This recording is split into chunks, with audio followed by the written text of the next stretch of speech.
You got the whole road. Okay. Come on, Charles.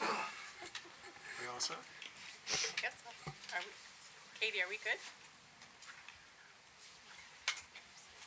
We got that thumbs up. Kevin, are we good?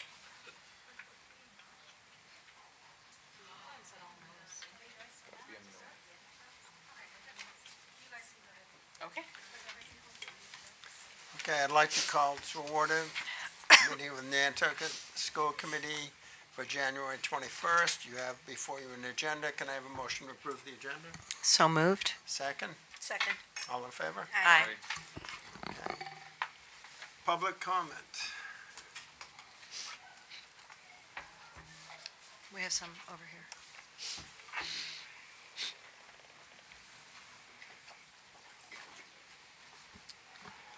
My name is Brock Beamish. I'm a junior at Nantucket High School, and I'm an athlete with the football, hockey, and baseball programs. In an era where hard coaching isn't perceived well, I understand how my situation may be misconstrued into a kid not liking his coach, or worse, feeling entitled to a certain treatment. But I can assure you that it's far from the truth. I'm extremely receptive to hard coaching when done respectfully.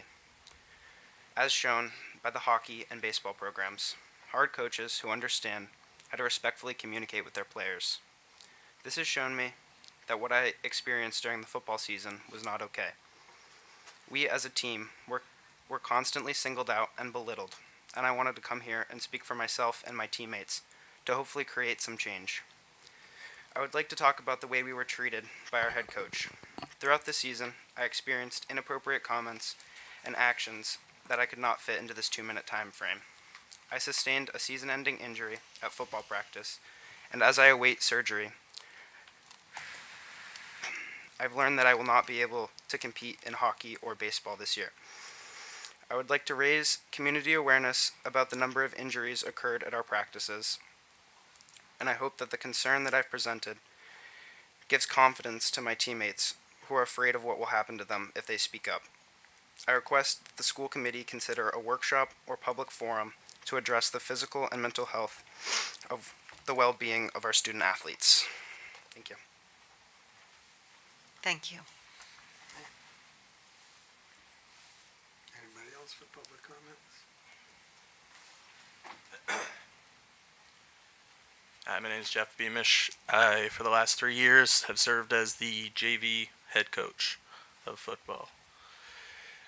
The entire JV staff is no longer, to my knowledge, representing Nantucket football because of said head coach and his hard coaching. We stuck up for each other, and that was frowned upon.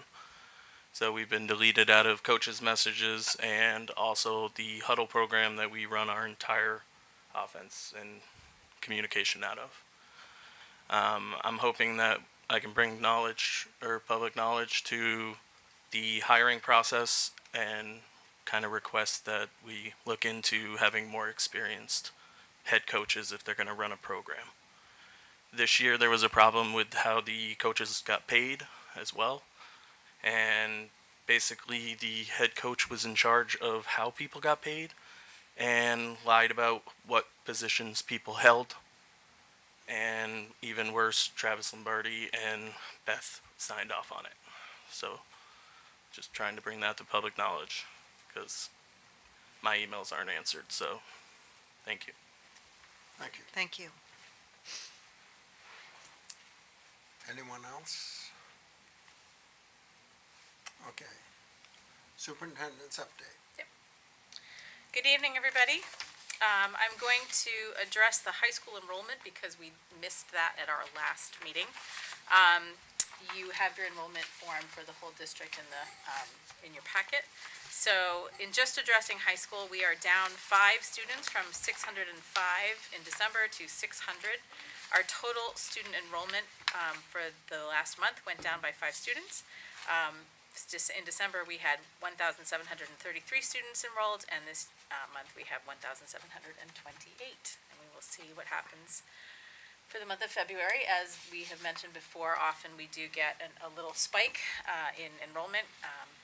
as some of our students coming from the Southern Hemisphere do come during that time. So, any questions about that? Okay. Additional updates, I have Black History Month is this month, January, and all of our schools go to great lengths to celebrate the month through learning activities, commemorations, and other important events. I am also glad to announce that copies of the Eunice Ross Diploma, which was issued at the Class of 2024 graduation ceremony, have been given to the Nantucket Historical Society and the, Nantucket Historical Association and the African Meeting House for display. So we're excited to be part of that.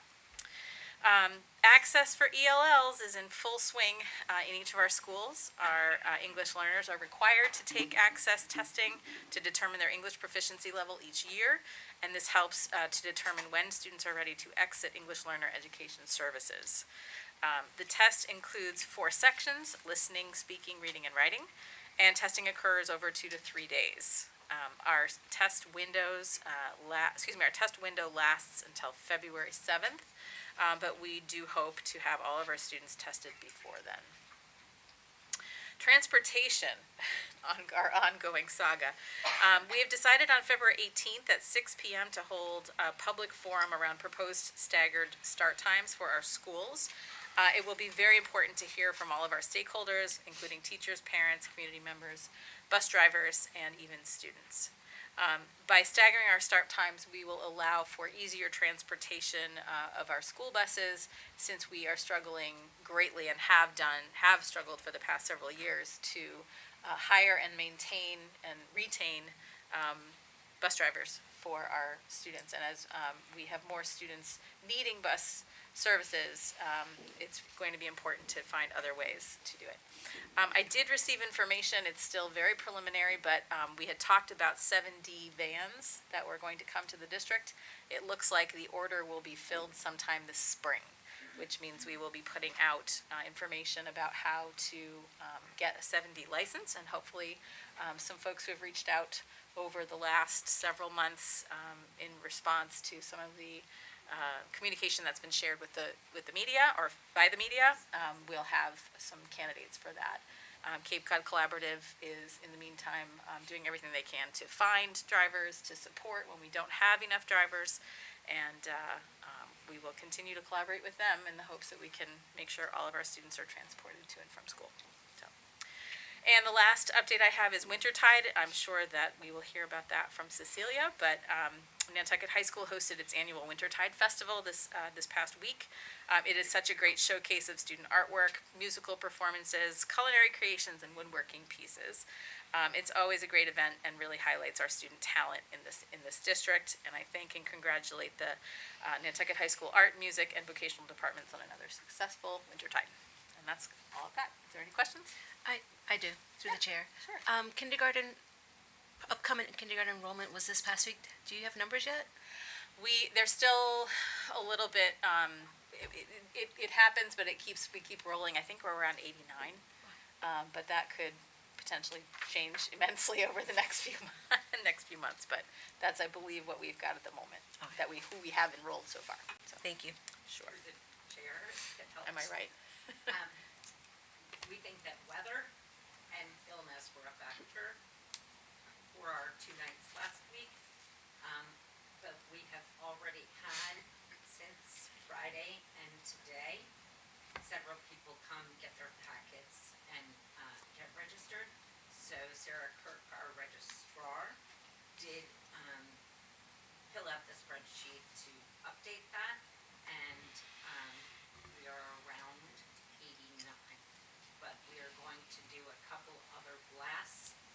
Thank you, Katie Bedell, because the big email blast you did on Thursday, we had several people talk to us about that, reminded them to come, which was great. But we've had several people come in. We'll do a couple more blasts in hopes of getting stronger numbers to be able to get ourselves up and ready and placements squared away before. Thank you. Thank you. Any other questions? Okay, moving on to presentations and discussions of issues of interest to committee. NPS instructional vision. Yep.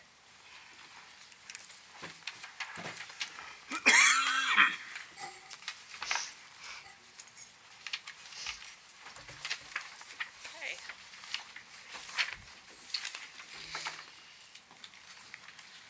Okay, so thank you for the opportunity to share the Nantucket Public Schools instructional vision with you here tonight.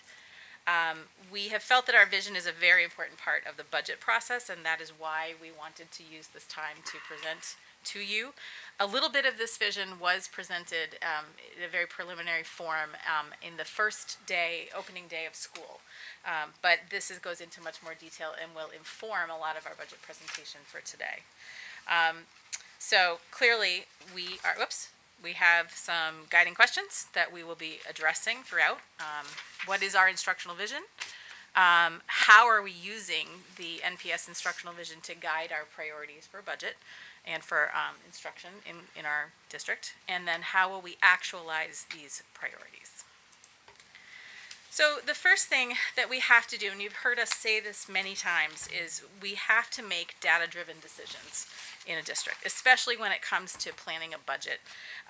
That's just crucial. As a school district, it is our most important part of planning, and when it comes to what data to look at, we do have to look at MCAS, which is what you're going to see here.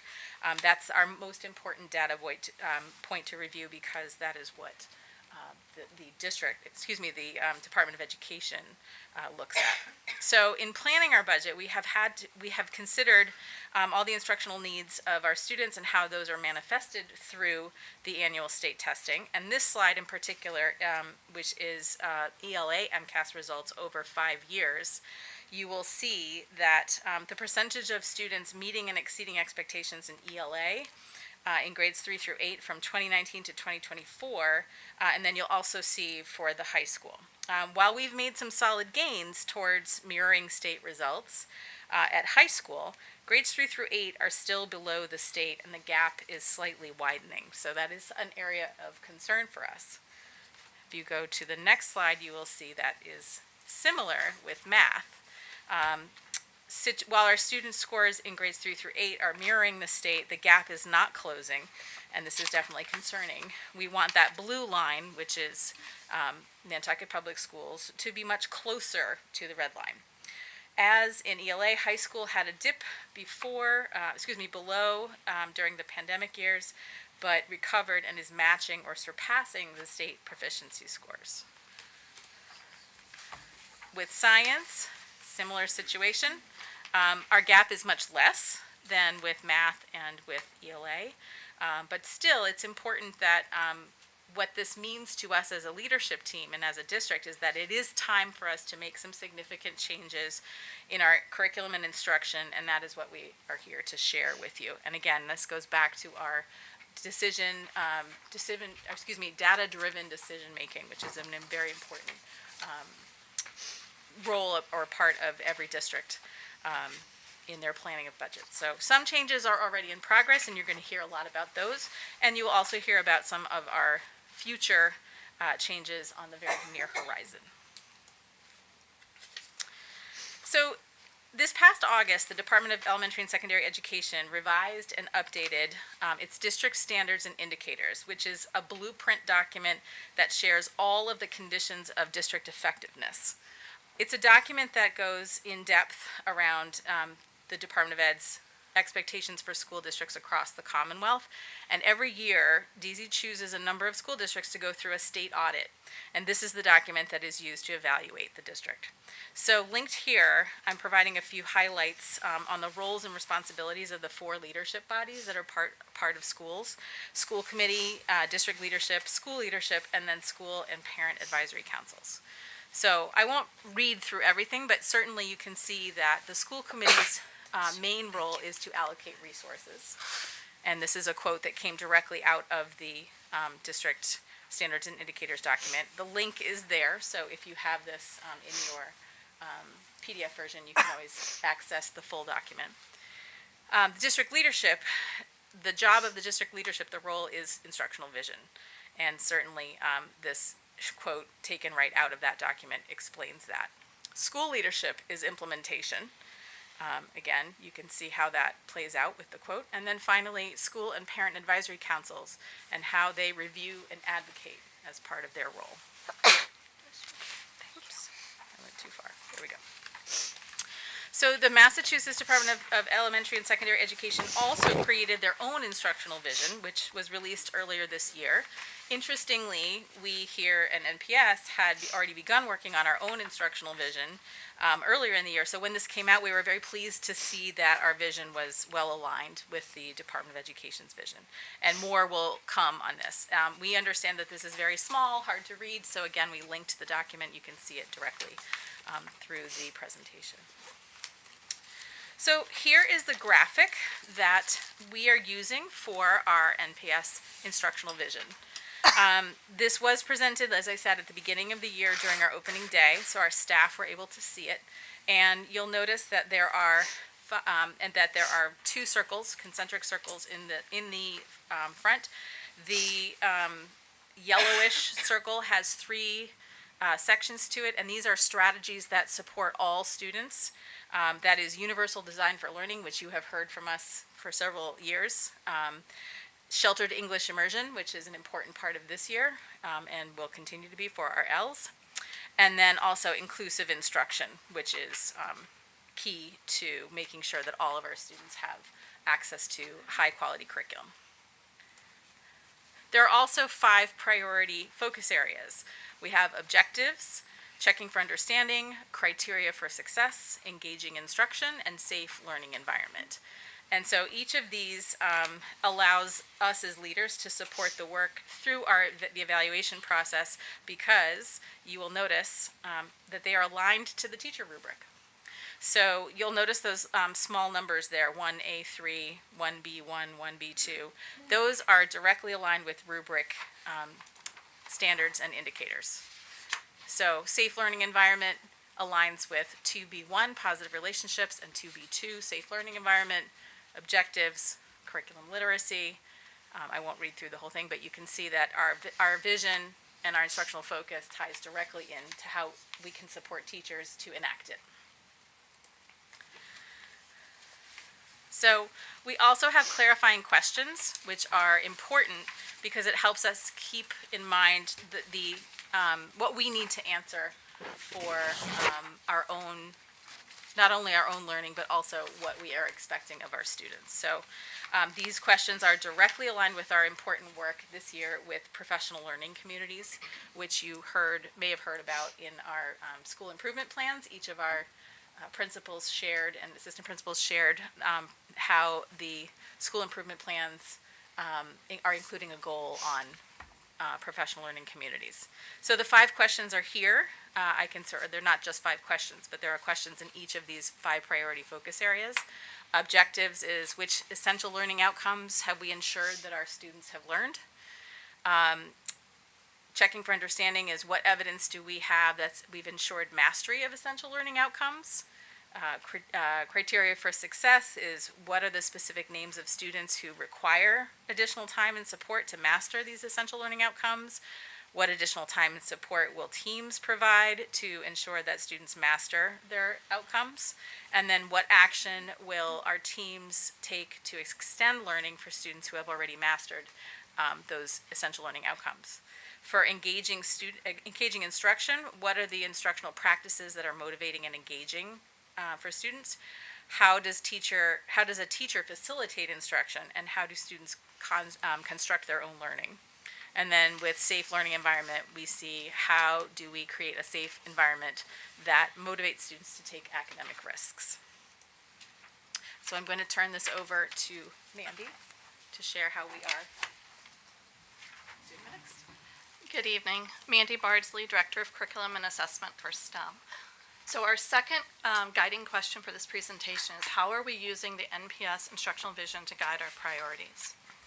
And I'd like you to take a look at the image on the left, because I like to really think about it in terms of what are the relationships, and I'm a very visual person, right? So at the center is our instructional vision, right? Our instructional vision is going to inform our instructional strategies that we're using in the classroom, as well as the structures that we're putting in place in the schools to help teachers to be able to enact the instructional priorities, the strategies. And then underlining all of that is the budget. So how does the budget, how does the instructional vision inform our budget process? So on the right-hand side, we're going to go through and talk about these four areas. So the instructional strategies, the structures, the high-quality instructional materials, as well as the budget process. So under instructional strategies, we're going to talk about the in-district workshops that we've been doing on full and half PD days. We are going to discuss very briefly professional learning communities, which we put into place this year, or refined in some cases, and then the feedback during the evaluation process. So starting with safe learning environment, we have been doing professional development around responsive classroom in K-5 for about 15 years. So this has been in place for a very long time. As new teachers come in, we continue to provide opportunities for them to be onboarded into that culture and the expectations around it. We began responsive classroom in the middle school last year, so we are in year 2, and we are growing that. Restorative practices has been a focus at the high school for the last 2 years.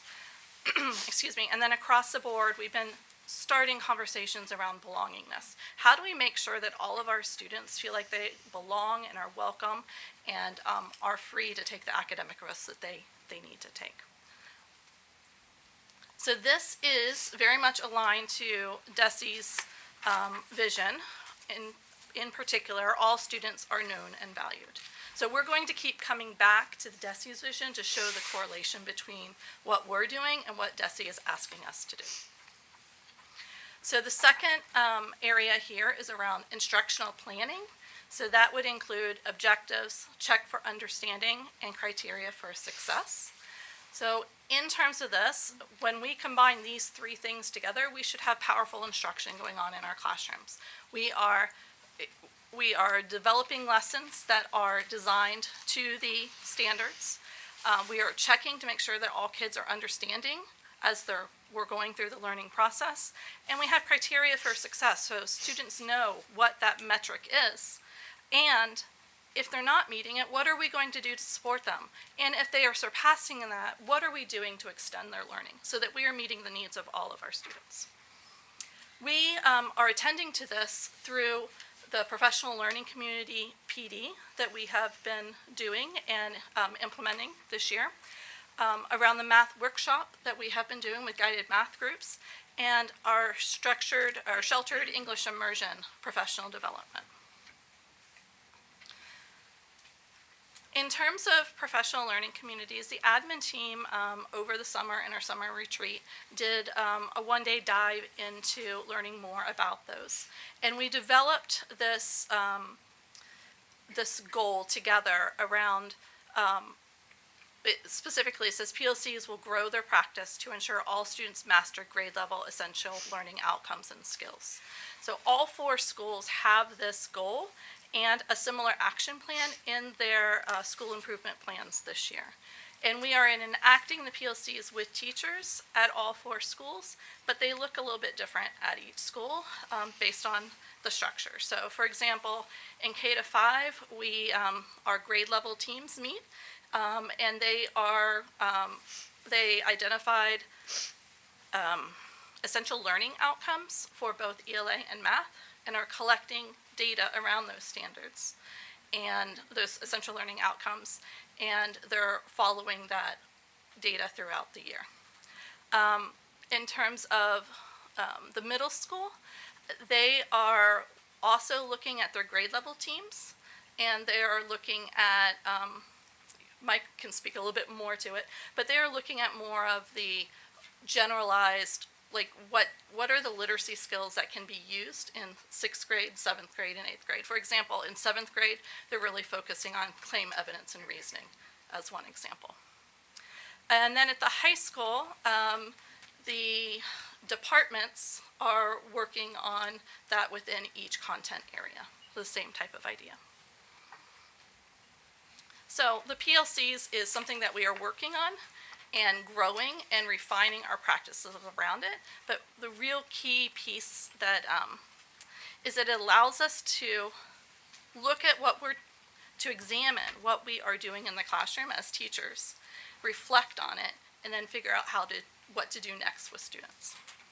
So this aligns with Mass DESE's vision around individualized supports that enable students to excel at grade level or beyond.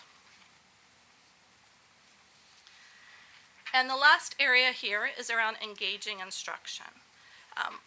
The middle school and high school have been doing some learning or about to do some learning around applied learning. As a team, a leadership team, we use the applied learning framework to identify an area that we thought was really important for our district. And as a leadership team, we thought that communication and collaboration was key as a key first step in this area. The professional development that we have been doing around this is SEI strategies, number talks, Socrative, and science seminars, and accountable talk moves. And now you're going to ask, what is applied learning? So this is our pedagogical approach, and really what we want is teachers to facilitate rigorous and relevant, the key word here is relevant, learning by presenting challenging real-world problems for students to solve. So this could include research, inquiry projects, driving questions, experiments, problem solving, but the idea is to make the context make sense to students. Because if they're making sense to students, then they can apply it to what they're learning. For example, in math, we talk a lot about the context that the math problems are set in. If it's a context that they understand, then they're able to make sense of it and can visualize and conceptualize it better. On the student side, we want them to really dig into the iterative problem solving and this deeper learning. We want them to grapple with multifaceted problems as part of a broader learning experience. This next slide shows the entire applied learning framework. In a future presentation, we're going to come and go into a little bit more depth around applied learning and what it is. We just wanted to touch on it here and show you how it relates to the work that we're doing.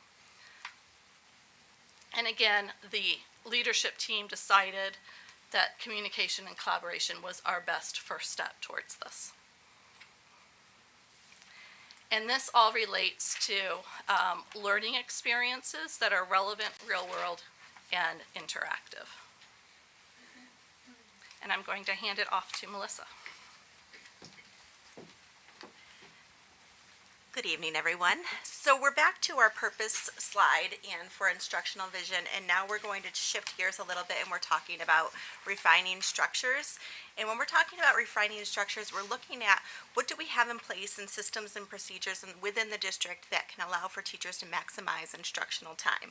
So what we're looking at is common planning time, and we have that in place district-wide. Co-teaching, we have some of that in place. We'd like to expand on that and align master schedules.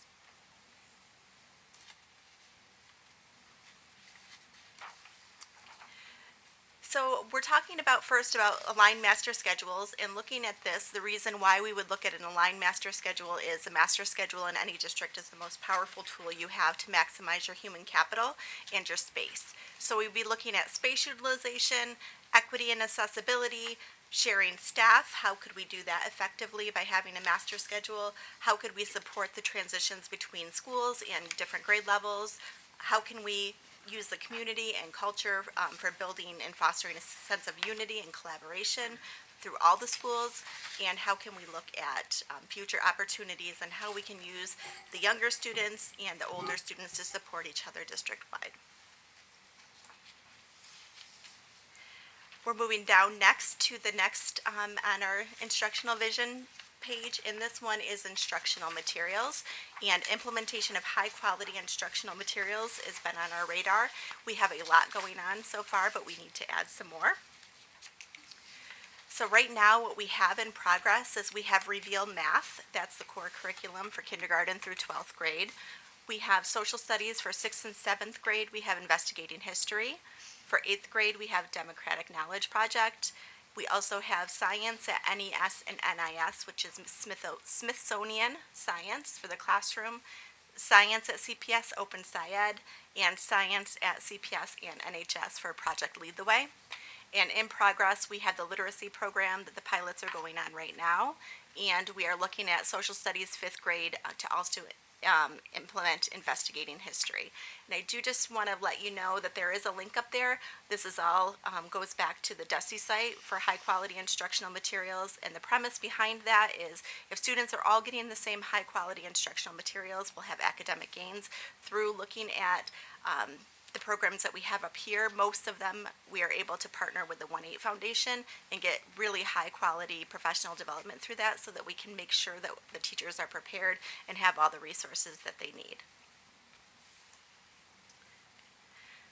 The last bullet here is our budget process. So looking at the budget process and all of the data that we showed you tonight, starting out with the data, knowing that we need to fill in some gaps there, we needed to look at some schools that were being very successful. What did they have in place that we didn't have in place? And some of the common threads that other schools are doing that we hadn't had in place in a solid manner. We have different components of it, but not really a full-fledged implementation, would be intervention, instructional coaches, and expansion of pre-K. So when you're looking at intervention, this is what we're talking about after the students have had their core instruction, after they have had the high quality instructional materials. Now they're still not being successful in an area or certain specific skills. What can we do to support them? Right now at NES, we have 2 reading interventionists and we have 1 math interventionist. We would like that to be 2 math interventionists and 2 reading interventionists. At NIS, we have 0, or I'm sorry, we have to have, I skipped a mic. We have 2 reading interventionists and 2 math interventionists. And at CPS, 1 reading intervention-ish is what we need, and 1 math interventionist is in place now, but we have had to pull that person for other things. So we would really like a solid 1 and 1 in both of those. And in NHS, we would like to build in opportunities for both reading and math intervention. It's been an ongoing conversation with the high school that is something, even though the scores look very good at the high school level, when talking about them with the teachers, what is really a big thing that's missing for the teachers at the high school level is an intervention program for them to use. And the other component is instructional coaches. This would give us the ability to get into classrooms and as a non-evaluative way. So the teachers have already gotten their PD through the high quality instructional materials. They have their intervention program in place. Now how can we support them within the classroom, making sure that that core instruction is happening and making sure that the standards are being covered through a lens of somebody that's a trusted colleague or a peer and not an evaluator on their evaluation for the end of the year. We would like to have coaches both in humanities and in STEM. So talking about pre-K, when you look at pre-K, the dilemma that we have here on Nantucket is that 30% of our students are entering kindergarten without a pre-K experience. The impact of that is there are academic and social emotional disparities based on the access to our pre-K program. What we would like to do is we'd like to start with surveying the community to see what their needs are, and then we would like to have a steering committee get put together to put a plan in place on how we can expand pre-K. Do some implementation planning, and the goal is to have some changes by September 2026 to expand the pre-K program. So how we will actualize the priorities, I don't want to give Martin stress. This would all be within the current budget that we have. We're not looking to add anything to the budget. We are really looking to take a really deep dive into what resources do we already have, what structures do we have in place, what structures do we need to maximize, and how can we do that within the budget that we have now. So we will be looking at aligning and examining the master schedules. We talked about that. Reallocating positions based on the priority needs. So what do we really need? Where can we move people around? And attrition. So as people move or leave the district, how can we replace those and maximize the human capital the best we can through the budget process? So as a district, the total staffing allocation for the fiscal year 2026 will remain the same. Through communication and collaboration of the district and the school, and staffing adjustments will be made to align to the NPS instructional vision. So what we just presented to you right now, we're going to take a really deep look at the budget and how can we use the structures we have in place to move people, or not move people, keep them where they belong. And there will be some minor changes to the operational allocations. So at this time, the building principals aren't going to come up because we just said that everything is kind of rolling over the same as it is, but we are here to answer any questions, and the principals are here to answer any questions you may have.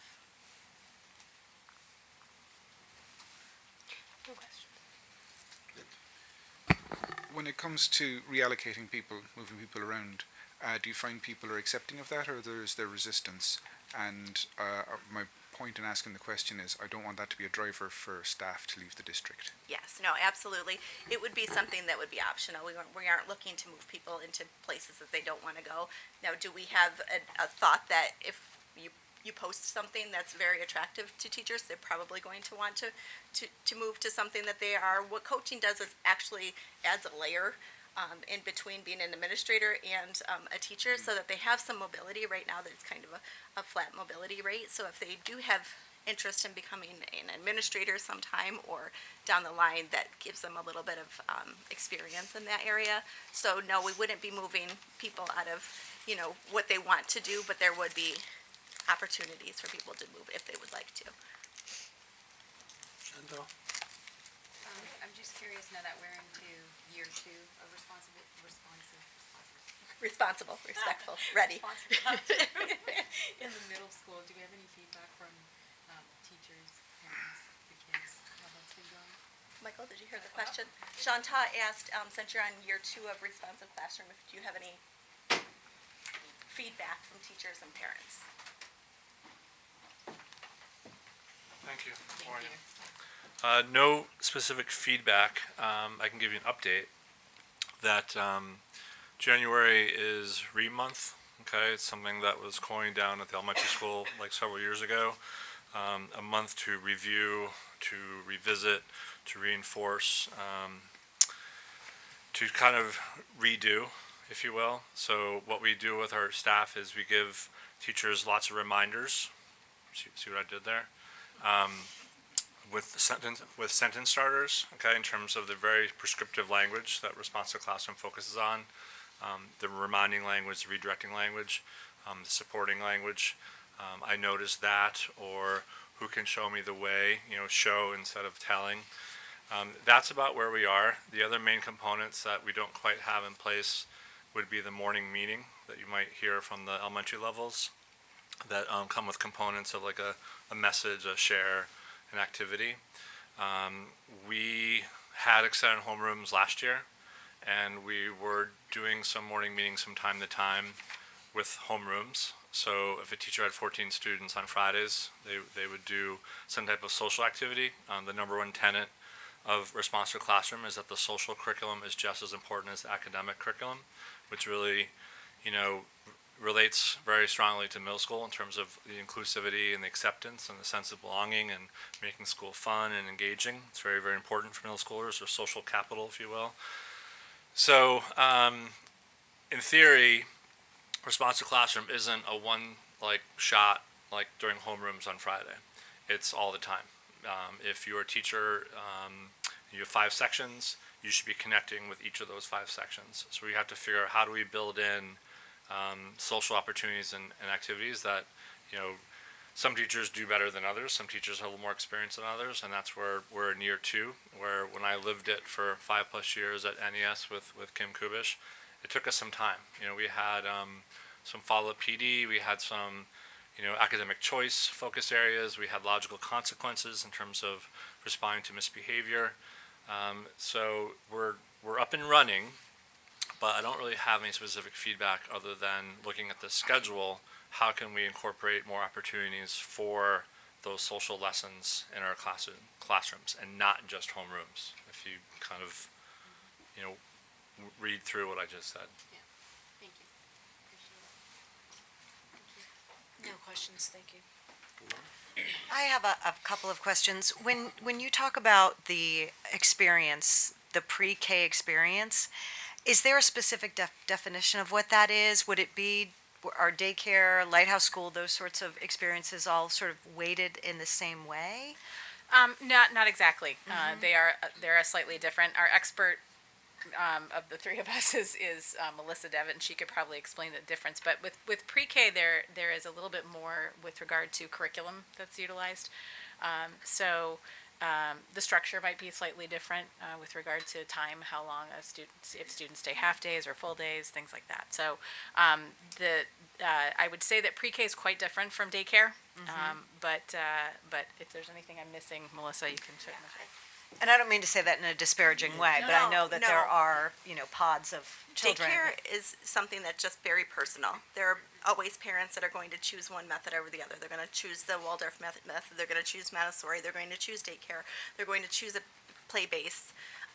Our role as a public school is to make sure that we're equitably serving all of our students. So when I look at 30% of our students entering kindergarten without a pre-K experience, my first question is why. So what is happening that they're not going to any of those other spaces? So those are the students that we're really looking at. So what we're looking at here is we have a Pathways program that is half day, and how can we just expand that experience so that more kids are taking advantage of that, and that we make sure that they're getting into kindergarten with the skills that they need. It's not necessarily looking at the ones that are already in place that are being successful, because parents are always going to choose those places. What about the population of students that we're not touching at all? And how can we get them into school earlier? Do you find that they catch up? It all depends. We all know that the first 5 years of life is the most important.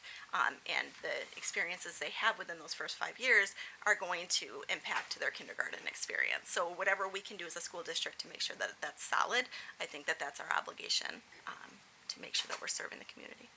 Thank you. And then I just have another question regarding the master schedule. When is that going to be implemented? That's a hard question. Well, what is the goal? Hopefully What is the goal? As soon as possible is the goal. So we've had the discussions, and we're looking to get some feedback from teachers, and we don't want to do anything top down. We want to make sure that it's collaborative and make sure that the teachers get a voice in that. I think that, once we get some samples and be able to get the discussion out there, hopefully, I don't know, Beth can give you the timeline. I'll put her in the hot seat. Hopefully by September. By September. By September, we would be able to. It's not going to be perfect. It's going to be something that comes out. Like once, let's just choose something small. Get 2 schools on. Get 3 schools on. Get 4 schools on. What can we combine? Where can we look at where students are signing up for certain things? How can we make that shift differently? How can we make sure that our resources are being utilized? How can we look at the staff that we already have and make sure that, just through their master schedule, that they're able to meet the needs of the students in different buildings? And I would just add, in some places, we do have a line master schedule within a school. So making sure Within that the school. special educators and ESL teachers have ways that the structures are in place that we're meeting the students' needs in the ways that make the most sense. So it's expanding on some of the work that we already have in place. Within the schools, they're all aligned. They all have master schedules that are aligned based on the standards that are required in the minutes for instruction. It's across the district, so that if we have one student that needs something in a different area, it would be easier if we could move between the buildings with a master schedule, or the staff could move between the buildings with a master schedule. Are you building a steering committee to discuss this, or how is this being orchestrated? First at the administrative level, and then the principals are going to take it back to their staff and then discuss with their staff which works best for them. So it'll start with Mandy and Mike, and rolling it out to their staff together and collaborating and making sure that it's rolled out in a way that everybody's voices are heard, and that we're not making massive changes that is going to disrupt instruction. And then finally, the staggered start times would certainly impact this, wouldn't it? I can speak to that. It would. I think Beth is going to be the hero of the staggered start. I'm not sure about hero, but yes, the staggered start time is something that we're still. First of all, just to go back for 1 second to the master schedule. This is planning. there is nothing currently in place. We need to hear from those who are going to be in the trenches. We have approached discussions with principals, directors, et cetera, to discuss why this is important. And I'm glad to say that our administrative team has collaborated on this, our principals and directors in particular, on this presentation themselves. So it's clear that there is willingness to see how we can do this. But to go back to your staggered start question, it is my sincere hope that if we do need to go towards a staggered start, that we try to keep it within the current times that we have in our collective bargaining agreements, so that it will not be a massive shift for our teachers, and it won't be a massive shift for our students either. We have a very small community, and it does not take as long to move students from one part of the island to the other. So if we have 70 vans, first of all, that can reach the extreme areas, that would be Nantucket, Sconset, Cliff Road, My Comet, some of the areas that are kind of on the farthest fringes of Nantucket, that would keep the bulk of our student movement in the mid-island and in the most populated places. We could do that within potentially 20 minutes. And that's yeah, so we're not looking for more than 30. But again, this is a discussion that still has to start with administrators, and we need to hear from the public to see what that would do. I mean, I think there are some really great advantages. There will obviously be growing pains, because that's a necessity, but we will have to see ultimately our enrollment, how that affects things. So there's a lot to come to that, and I think our discussion on the 18th will be important. So hope to see you there. Thank you. Is any of this collective bargaining related, the master schedule and the staggered start? Staggered start would be if it, we would absolutely include our collective bargaining units if it involves them, which it would potentially. So, but if it doesn't, then I would want to communicate with them as it was. It's important for them to understand any changes that are coming out. So clearly, we would go to the union if there's really anything there. It's very important that that they know and that they're part of it. So, yes. Anything else? Good. Okay, thank you. Thank you. Thanks. Oh, just to clarify what's going to happen next, because our last slide here, and I'll just move back to it. I wanted to share that we, in collaborating with our principals and directors, we realized that they don't really have very much to share with you around budget, because as a district, our staffing allocation is staying the same. So we're not asking for more staffing. We in doing this and really focusing on our instructional vision, we are seeing that it is possible for us to maintain what we've got and be able to move things within our current staffing allocation. And Martin can certainly speak to that at some point. And so we don't have much to share with you in the presentations of the school budgets. There are some very minor changes with operational allocations. I mean, not very much money at all, but if you would like them to share with you, they can come up, or if you have any questions about their budgets, they can certainly, sorry guys, certainly come up, but it's not going to be anything that you just haven't heard. So we realized this as we met recently, and said, wow, we really don't really have much to share on when it comes to the school budgets. But if you would like to ask questions, we certainly can have our principals come up to share. So that's all, and if you want to have that happen, we can certainly have them come, but pretty much everything that you see is what they would be reporting on. There's nothing new. Anything? Do you? For the principals to come up? Principals and directors, Right. So we're good? Yes. Okay, Yes. Thank you. very good.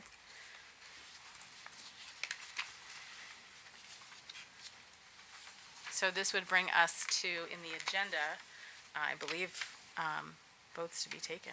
Am I right? No. We have, What am I missing? Yeah. Sorry. I Dan have and not- T. Hadley, are you presenting? Yes. Yeah, Hadley is presenting. Okay, that's in both, oh, yes, thank you, sorry. High school competency determination, I can also speak about, I just completely Yes. missed it, because it was, we moved it down. Let me come and sit down and I'll do that.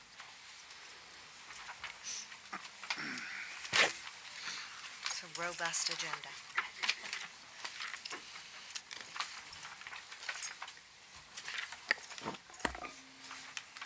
Okay, so, if you look at, in your packet, policy IKF, I'm happy to share with you some of the changes and the reasons behind why they have happened. So, I believe this is directly after the budget presentation. So, I shared with you the current policy that is in place, which is the shorter, and then I shared the policy that we are proposing. The reason why we did not go through the policy subcommittee, which is what we would normally do, is because this is our one meeting to be able to make changes that can be in effect immediately for semester 2. We might have some students at the high school in the class of 2025 who are profoundly affected by the fact that MCAS is no longer the competency determination. So if they have to take specific coursework, because that is now the new competency determination, which I'll explain, we need to have this policy in place prior to that. So this policy was created with the high school administration, with the coordinator of student support and SEL, as she is in charge of some of the guidance functions, and also with it came from a lot of superintendents sharing their own situations, and so a lot of Cape and Island superintendents have used each other's language, helped each other out, figured out what to say, how to create the policy. So I would imagine that almost all of the districts that you perhaps see this policy in, it's going to be the same. So this is very similar. So we did make a few small changes to the graduation requirements section up until early graduation. We clarified the language around 3 full-year courses. The 4 full-year courses for English has stayed the same. 4 full-year mathematics just was included algebra and geometry, so that's a requirement. And then science, full-year science courses, biology, and introduction to physics was added because we did utilize introduction to physics for an MCAS test, and now we consider that to be part of the competency determination, so that's new. The 3 full-year courses in social science, that language changed to social studies so that it was aligned with the program of study. And it's 2 years of world history, not U.S. history, plus 1 semester of personal finance. And it's personal finance, not financial literacy. We changed those names. They are exactly the same content. It's just that they are aligned with the program of study, which is what the students use to understand the courses that they're taking. Physical education requirement changed to wellness. Wellness required in each year of high school, including a full year of wellness and health 1 semester of wellness and health 2, and then 2 other wellness electives. So those is just mostly wording changes here, but they're aligned now with the program of study. Early graduation, a student who has completed the courses required for graduation and who has earned specific credits by his or her junior year may be graduated at the discretion of the Nantucket High School principal with the final approval of the superintendent. Originally, it had the discretion of the school committee, but your role in that is limited because it really depends on the coursework that's been done. Right. So we used this to mirror what other districts are doing. And added it as the high school administration can make that decision, and then the superintendent. Clearly, you will vote on it anyway, so it does come through. Then moving to competency determination. This is the meat and potatoes of this change. So competency determination, the awarding of a fully certified diploma from the Nantucket Public Schools requires, in addition to the above stated criteria, a demonstration of mastery of the 9th and or 10th grade Massachusetts curriculum framework standards in the area of English language arts, mathematics, and science, And for the class of 2025 and 2026, a successful competency determination requires a qualifying score on the MCAS prior to December 5th, 2024. So class of 25 and 26 both took the MCAS before the law changed. So at this point, if they did not pass the MCAS before December 5th, 2024, then they have to go through a different competency determination, which has to do with coursework. For students who did pass, they're all set because the law changed in December 5th. So the expectation is passing grades in English 9 and 10 or equivalent courses or associated mastery exams. That could be a final exam, for example. Algebra 1 and geometry or equivalent courses and or associated mastery exams, so another one there. Biology or physics or chemistry or equivalent courses or associated master exams. And then for the class of 2027 and beyond, only the coursework or mastery exams stated above will be used to determine competency determination. So they no longer use MCAS for competency determination. On the second page, you see Nantucket Public Schools reserves the right to substitute any courses for the above stated courses, provided that they align with the appropriate Massachusetts curriculum frameworks and state law regarding competency determination. Students who do not meet the required passing grades or mastery exams in the above prescribed courses may enroll in credit recovery courses. So this is what we were talking about with the class of 2025 needing to have at least that opportunity. So this is the reason for having to move this along. To take additional coursework by their school counselor and meet the same curriculum framework standards. These opportunities will provide students who have yet to meet the competency determination additional opportunities to meet the requirements prior to graduation. In the event that a student transfers into Nantucket High School at any point during their high school career, a transcript review will be conducted to ensure that the coursework of the previous school is aligned with NHS coursework for the competency determination and graduation requirements. The principal shall be the arbiter for any disagreements on transcript review, and an appeal to of the principal's decision can be made to the superintendent. Superintendent's decision on the transcripts is final. So that is the expectation.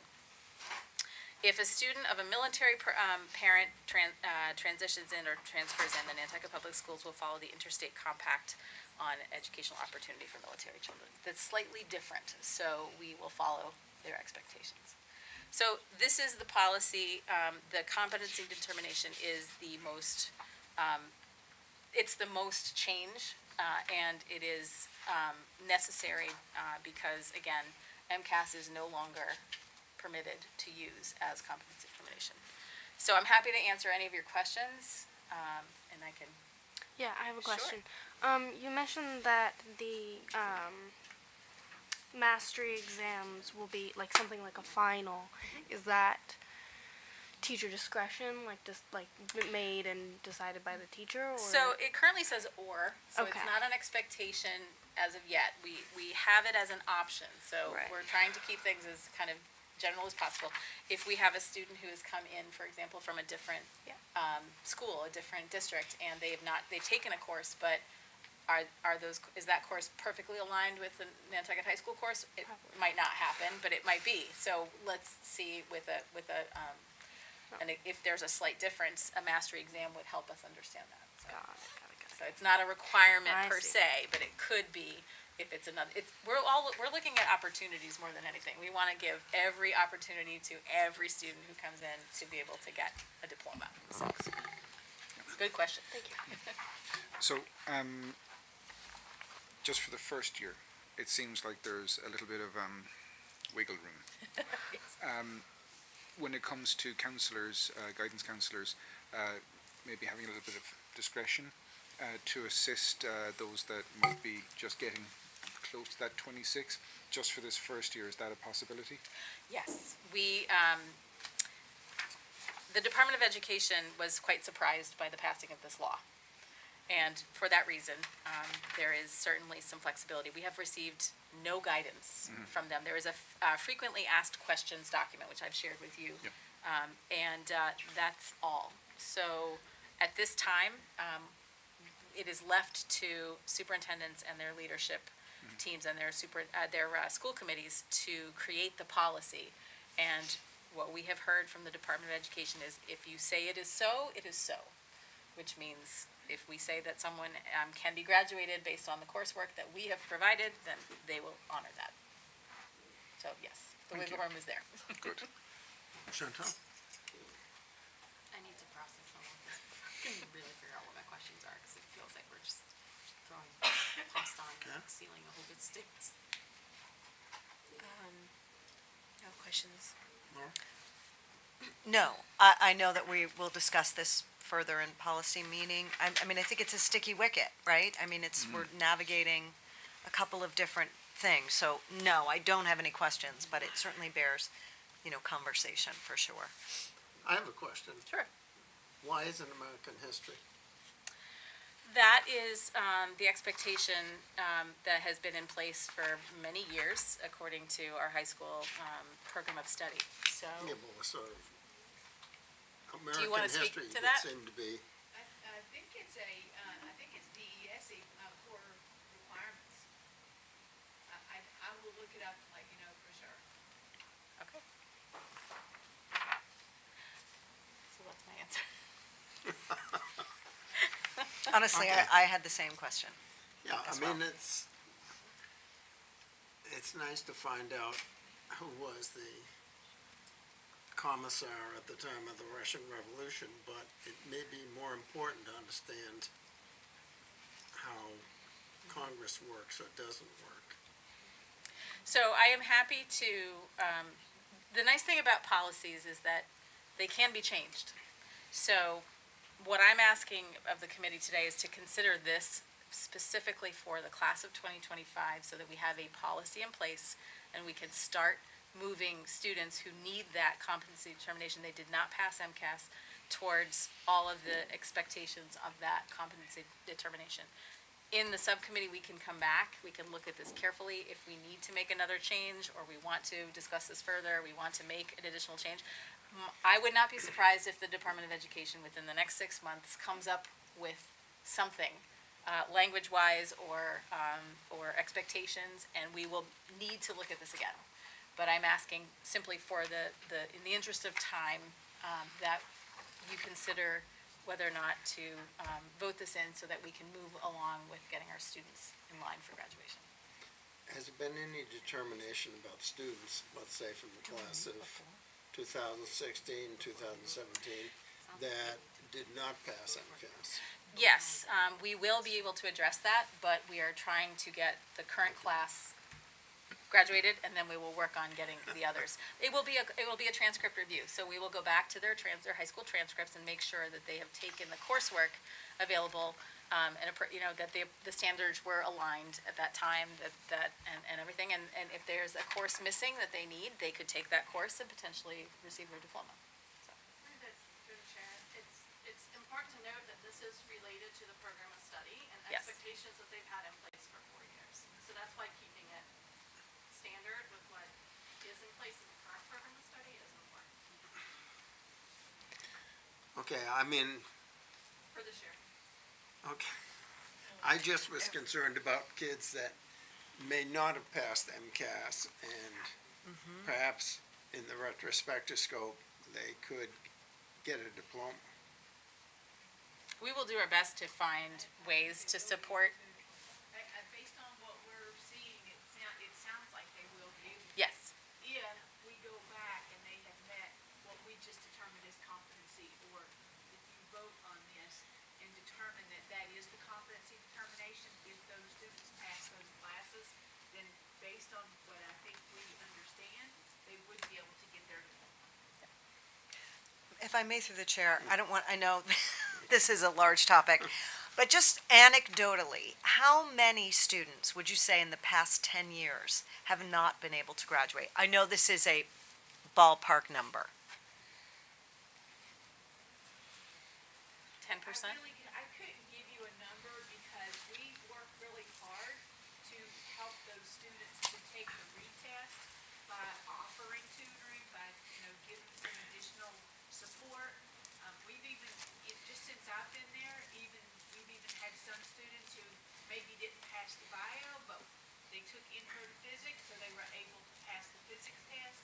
So, I mean, we're doing what we can, as far as interventions to help them pass. But I can tell you this, and Miss Sarah Dallas will probably back it up better than I can, we had some pretty happy students who just found out that they don't have to take the test in February. They'll have to pass their coursework, but yes. And some of them have already done so, because we looked them up already.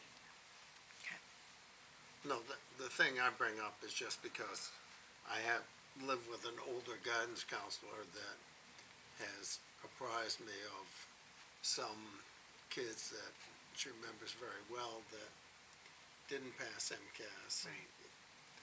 It's just that a high school diploma is not the be-all and end-all, but it certainly is a passport.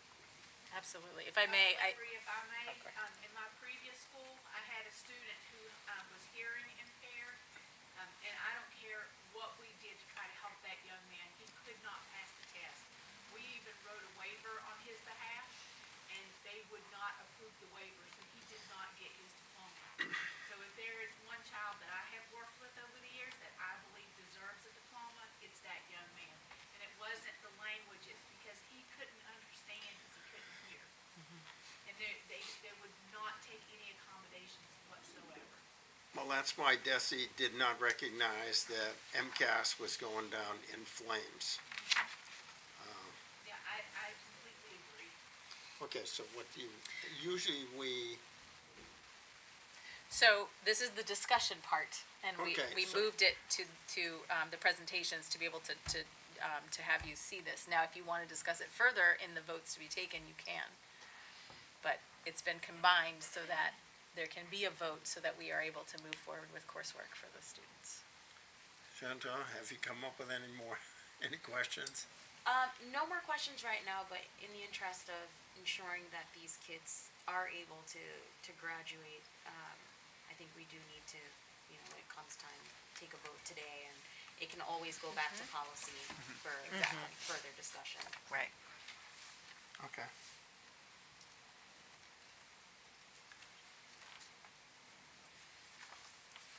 We'll do that under votes to be taken. So we have Hadley? And Hadley. Ellie, do you have anything that needs to be presented? Yes. I think there's a slide. I think Katie's.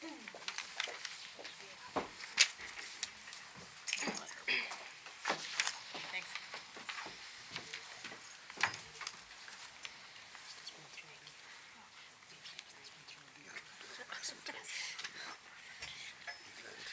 That I just, No. Down in, yeah. You think I should do it? well, not necessarily tonight. That is it. Okay. Yeah, I think Yeah, I'd that's love it. to. And then that's the other We'll one. put it on the agenda for next. Yeah. Okay. And Thank then you. and then click on that one. Just gonna click on it. All right. Done. Thank you very much.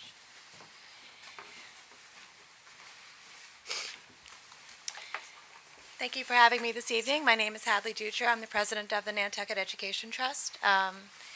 We are coming to you, the school committee, this evening to share a development that we are involved with that involves an article that we're presenting at town meeting this year. That's very exciting, we think.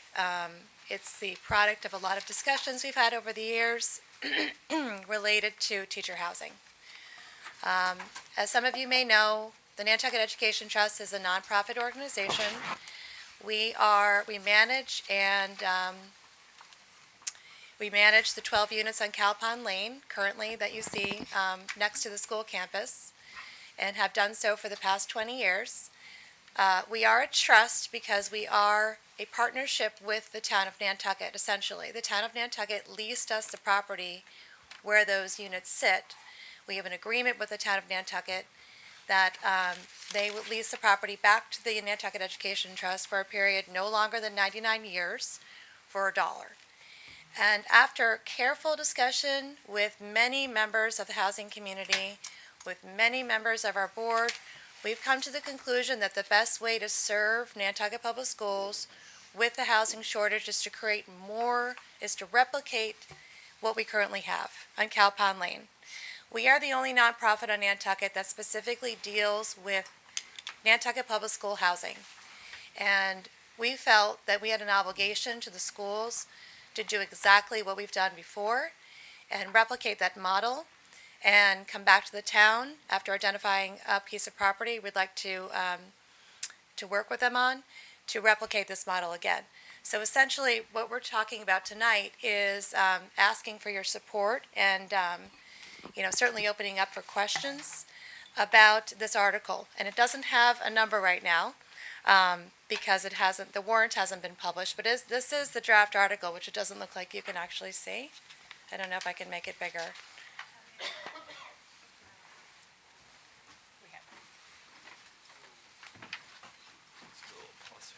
Ah, thank you.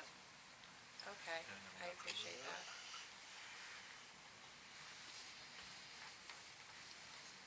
Thank you very much.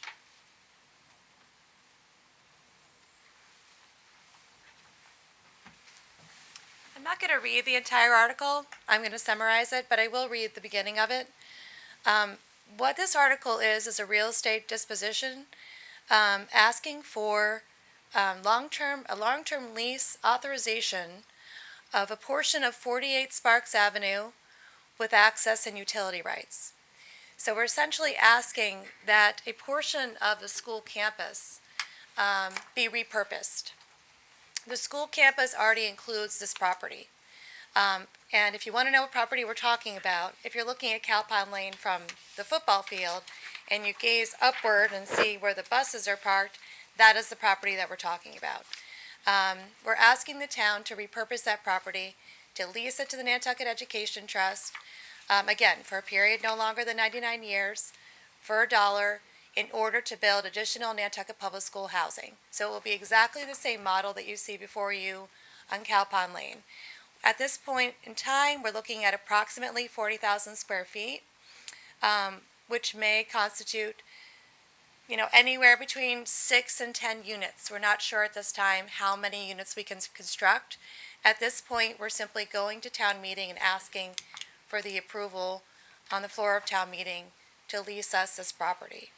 As some of you may know, Nantucket Education Trust is a collaboration between a nonprofit organization, school leadership, the community, and the town of Nantucket. And this article that you see before you has taken a lot of different people and effort to put together. Specifically, our treasurer, John Riccio, has worked very hard to put this together. He's formed a very important team of people that have looked into this, specifically Steve Hollister, Martin. A lot of intelligent minds have come together to put this article together. And when we actually asked for help with the article, many members of the town of Nantucket have lent their support and expertise and advice to us in order to see what you have before you. It may look simple, but it's actually quite complicated. So we're very, very privileged to have people helping us with this. I am open to questions. So I know that this may seem, for some of you know exactly what this is because school committee Chantal Blouse-Murphy sits on the Nantucket Education Trust, Laura Gallagher-Byrne is a member of the Nantucket Education Trust, and Beth Howard is our vice president. So many people sitting before you know exactly what this is, but I realize that there's members of the community and other members of school committee that may have questions. Yep. So I'm here to answer your questions. No question. Sounds great, though. I have one or two. First of all, I haven't been involved in any of this from my other side of the world, but I very much like this.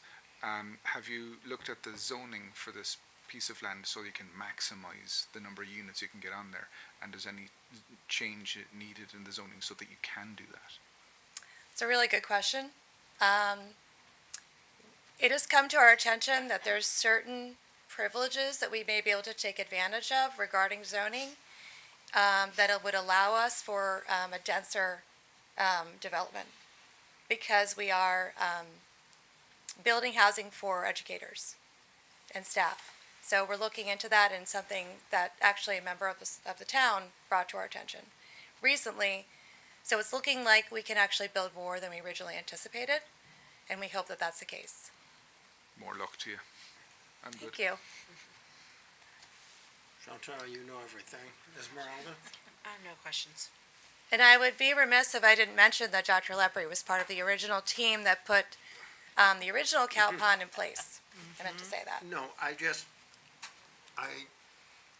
wonder if you're gonna get an archaeologic survey before you get too far along in this, because right by the three-bedroom was the infamous stain in the ground that cost NET $100,000 to say it was a stain in the ground, and probably a longhouse, because I'm suspicious that you may have other things along there that could throw away. We don't know what's in the ground.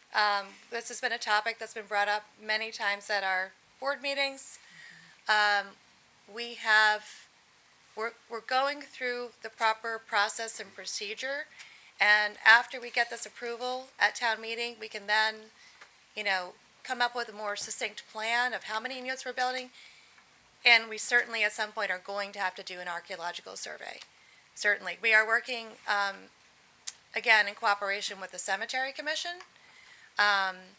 They have done a survey around the perimeter of their cemetery, and they didn't find anything, which we're happy to hear. But it doesn't mean that we're not going to find something. But this is a first step in what we hope will be the start of a successful project.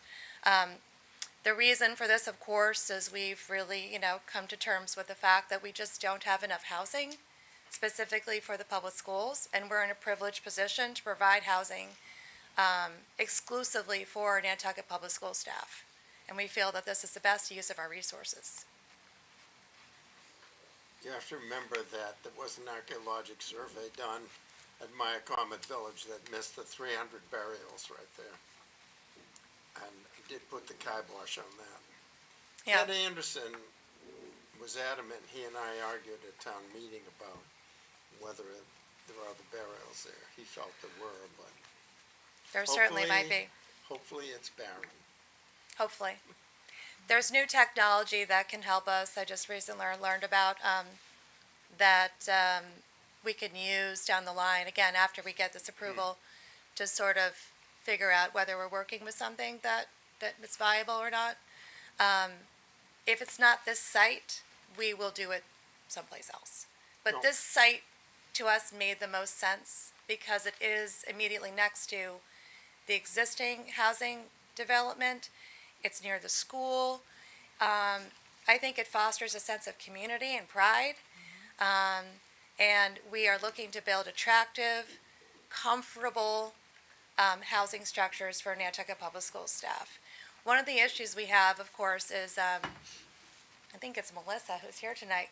She keeps a list of, all the apartments and places that people can, it's a tally of all the available houses for teachers and staff that the community has come forward with. And in many, many cases, it's not year-round, and it's with certain contingencies, such as, you cannot have a pet, children are not welcome, there's a lot of things. So we'd like to build something that, is open to all different situations. Families, single people, people with pets, people with children. We think that's what Nantucket Public Schools deserves. A prior superintendent did manage to cause problems by deciding at the last moment that pets weren't going to be allowed in the initial development. May he rest in peace. That we're not going to be allowed? Yeah. We've changed that policy. If you go over there now, there's a lot of pets, and No, I think it's a necessity. good but thing. It's, yeah, it was a prior superintendent that yeah, was not an all-star. okay.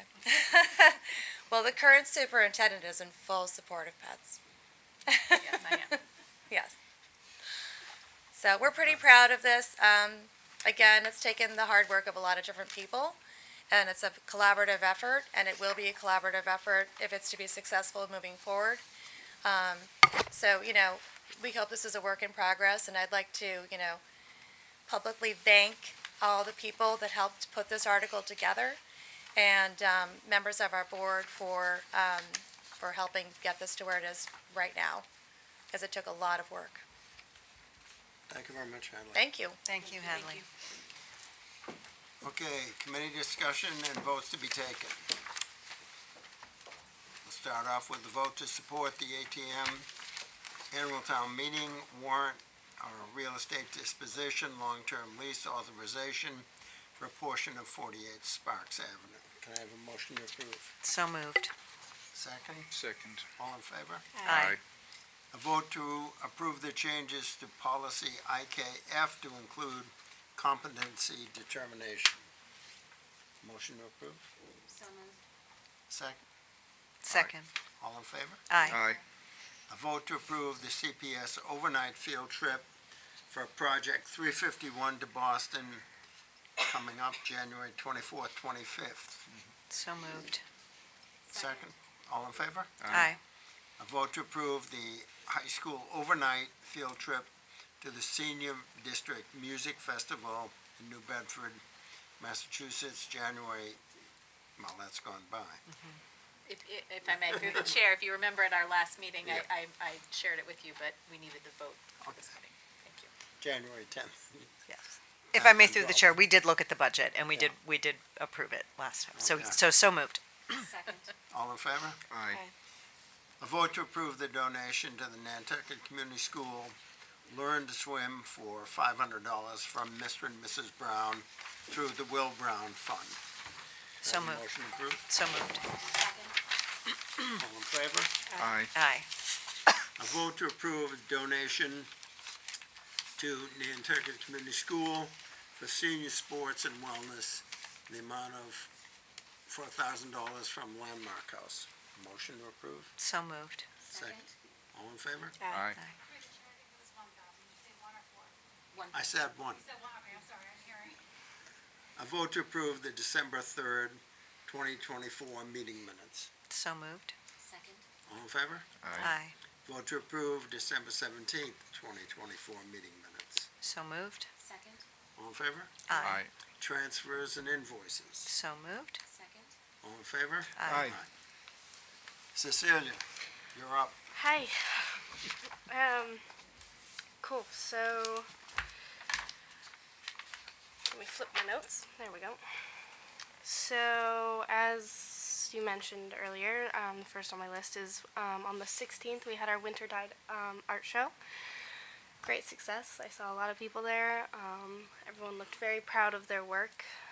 We had pieces from all the art classes, so the pottery, photo, wood shop, etc. And performances by the rock band and the Accidentals and Naturals. Both were great. They always do a great job. And then at 6 o'clock that evening, we also had Poetry Out Loud. We had 8 participants and the best attendance I've ever seen. It was practically full in here. Our winner was Danielle Lewis. So she will be representing our school at the state competition. And then we had a first runner-up was Marcus Vitanov, and our honorable mention was Jacob Henneke, and they all did fantastic jobs. So that was great. This week we have a half day tomorrow and student-led conferences for the freshmen, sophomores, and juniors. So they will all have meetings with their advisors and family members to show what they've learned and how they've grown in the different areas of the vision of the graduate. And then on Thursday, we have a band and chorus concert at 6 p.m. in the auditorium. Looking forward to that. Let's see. We are coming to the end of the quarter 2 and the semester. So students are starting to check their grades, make sure they're doing good on all those. And then lastly, we have some chorus, and 1 or 2 of us from the band will be attending the Cape and Islands Music Festival on the 31st and the 1st. So similar to the senior districts, but it's for all the towns in Cape and Islands, and it will be at Barnstable High School. So that's exciting. We're looking forward to that. Last thing, I made a promise to someone this just today that I would bring this up. I know there's been a lot of topics going around today, but this is the third conversation I've had about this in the past 2 weeks. It's been brought to my attention that the school lunch quality and portions have not quite been up to the standards that a lot of my peers would like. It is an issue I know that has been going around for a couple years now, and I'm not fully sure what can be done about it. I know it's also a topic where we've been thinking about, but the portions tend to be pretty small, and as teenagers we're all very hungry, and a lot of people, or I don't know about a lot, but I know that for some students it's one of the only meals they get in a day, or at least one of the only good meals. So that is something that has been brought to me, or students have talked to me about it recently, and just today, two students asked me to bring it up tonight, so I just wanted to say that. Thanks. Who was on the food committee? Pauline and myself, and meetings have just not happened, frankly. And just to add, I know, like the people who work in the cafeterias, they work very hard, and I know the budget is tricky as well. So it's just I know, one of those but things. It's important. I agree with you that may be the only meal that somebody gets, Yeah. and if it is small or inedible, that doesn't, And it's also tricky because we are on an island, so produce is hard to get here. It's well, a tricky there's situation. a lot of reasons Yeah, why not. and but I everyone's mean, aware of that. It's just one of those things. If I may, through the chair, we do have a committee, and I think it's time for us to reconvene the committee. I think we have certainly an open opportunity and invitation for all school committee members, myself, administrators, to eat in the cafeteria, to have a real understanding of what that means, not just at the high school, but other schools as well. I will say that Chartwell's, which is our food provider, does have certain regulations that they have to follow around sizes and portions. And it may seem small to a growing high school student, but it is what is expected and recommended. I will share that lunch is free for all students, and that lunches are available for purchase if students want to purchase a second lunch. So that is possible. That is not necessarily the solution to the issue that you're sharing, but it is at least something that you could bring back to, and we will continue this Absolutely. discussion. If I may, through the chair, I think this would be an opportunity to include student voices in this conversation. I think there's a lot of people would be very happy to put their 2 cents. Yes, and I would love that. I think that may help move things forward to get that kind of feedback from people that are actually eating it every day. So, I mean, with Pauline retired, It's just me. I'll go with you. All right, you're on. I mean, I think it's important that the school committee see what's going on, because that is a crucial part of the day. It's definitely the highlight of some students' day as well. Hopefully it's not the highlight. No. Okay. I have a question. How does the contract with Chartwell work? Is it an annual contract? Is it a long-term contract? Martin can speak to that. It's a 5-year cycle for contracts. Should I come? so whatever the chair says.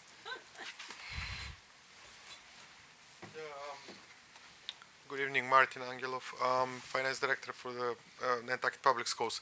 So the contract works on a 5-year basis. The last time we were out to bid was in 22, I believe, so we are entering the 3rd year of the contract. It's renewable on a yearly basis. That's why the Wellness Committee plays a very important part in the evaluation of food, and we welcome the student feedback, because there is no other way for us to know how Chartwells are performing.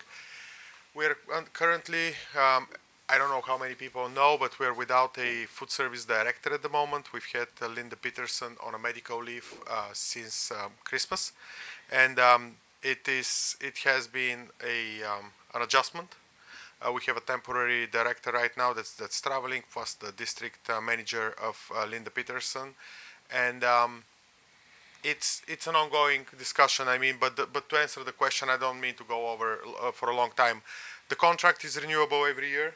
Every year we can decide if it's the recommendation of the wellness committee and it's the will of the public to reopen the contract, and we have to put it out to bid and ask for people to come forward. Chartwell's has been the only bidder the past 2 times. That doesn't necessarily mean they always will be. Personally, I was hopeful for competition the previous one, just because you always like to see another perspective and another offer. It's not, even though I'm the finance director, I speak as a parent as well. I have 2 kids in the system. It's not a decision that we want to make strictly based on financials. So going forward, again, I welcome any kind of feedback, and we would accept it and look into it. And if we have to reopen the bid or look in different options, I'm more than happy to discuss. So, but it's on a yearly basis. Thank you, Martin. Thank you. Okay, subcommittees. Nothing to report from my end. Anybody else? If I may, ESP negotiations continue. Thank you to Shanta and Esmeralda. That's all from that side.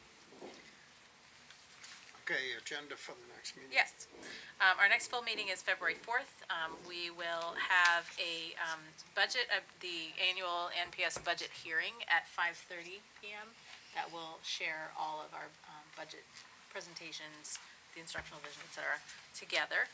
At 6 p.m., we will have enrollment, the MASS and NSDC senior awards, which we will be giving at that time. There'll be a bullying update, the second quarter financial budget update, the district improvement plan mid-year update, so you know where we're at with that. That's it.